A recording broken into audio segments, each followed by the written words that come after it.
കർക്കിടക മാസത്തിലെ ആരോഗ്യ സംരക്ഷണത്തിന്റെ സന്ദേശം പകർന്നു നൽകി വിദ്യാർത്ഥികൾ. വിവിധ തരത്തിലുള്ള ഔഷധ കഞ്ഞികൾ നാട്ടുകാർക്ക് പരിചയപ്പെടുത്തിയാണ് കുട്ടികൾ ആരോഗ്യ സംരക്ഷകരായത്.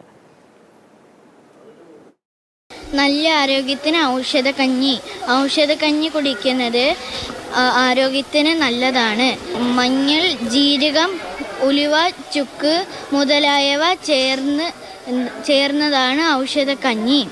കർക്കിടക മാസത്തിലെ ആരോഗ്യ സംരക്ഷണം പാഠപുസ്തകത്തിൽ മാത്രം ഒതുക്കാനാകില്ല, അത് ജീവിതത്തിലും പ്രാവർത്തികമാക്കണം. ഈ തീരുമാനമാണ് കൊല്ലം തേവലക്കര KVM സ്കൂളിലെ കുട്ടികളുടെ ഔഷധ ഭക്ഷ്യമേളയുടെ പിറവിക്ക് പിന്നിൽ.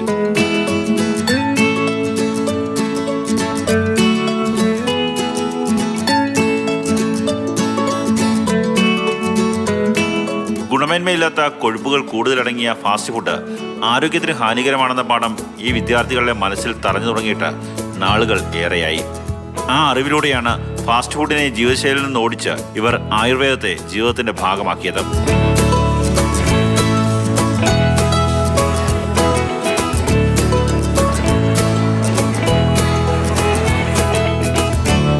അരിച്ചൂറ്റിക്കഞ്ഞി, ജീരകക്കഞ്ഞി, ഔഷധക്കഞ്ഞി, മുതിരക്കഞ്ഞി, പാൽക്കഞ്ഞി എന്നിങ്ങനെ 10 തരത്തിലുള്ള കഞ്ഞികൾ.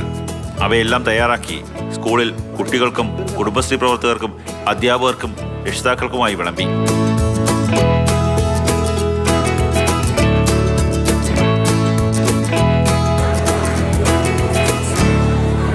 ഇവിടെ കുട്ടികൾക്കെല്ലാം തന്നെയും അതുപോലെ തന്നെ ഇവിടെ വന്ന കുടുംബശ്രീ അംഗങ്ങൾക്കെല്ലാം ഇത് വളരെയധികം താല്പര്യമായി. കുട്ടികളെല്ലാവരും പേരൻസ് എല്ലാം പരാതി പറയാണ്ട് കുട്ടികളൊന്നും പച്ചക്കറികളോ മറ്റു പയർവർഗ്ഗങ്ങളോ ഉപയോഗിക്കാറില്ലെന്ന്. പക്ഷേ ഇന്ന് ഞങ്ങൾ സംഘടിപ്പിച്ച ഇതെല്ലാം തന്നെ കുട്ടികൾ കഴിക്കുകയും ഇവിടെ വന്ന എല്ലാവർക്കും ഇത് വളരെയധികം സന്തോഷമാകുകയും ചെയ്തു. പത്തിലകൾ ഉപയോഗിച്ച് തയ്യാറാക്കിയ പത്തിലത്തോരനും കഞ്ഞിക്ക് രുചി കൂട്ടാനെത്തി. നമ്മളുടെ പത്തിലത്തോരനകത്ത് 10 ഇലവർഗ്ഗങ്ങളാണ് നമ്മൾ ഉപയോഗിച്ചിരുന്നത്.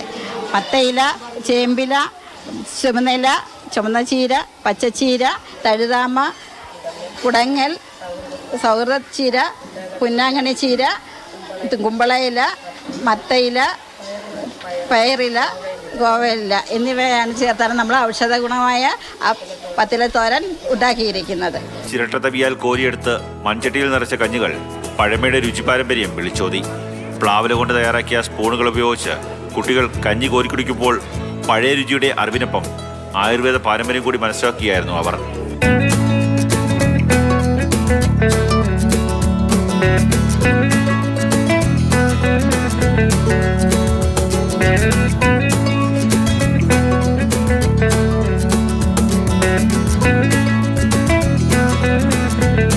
മാതൃഭൂമി ന്യൂസ്, കൊല്ലം.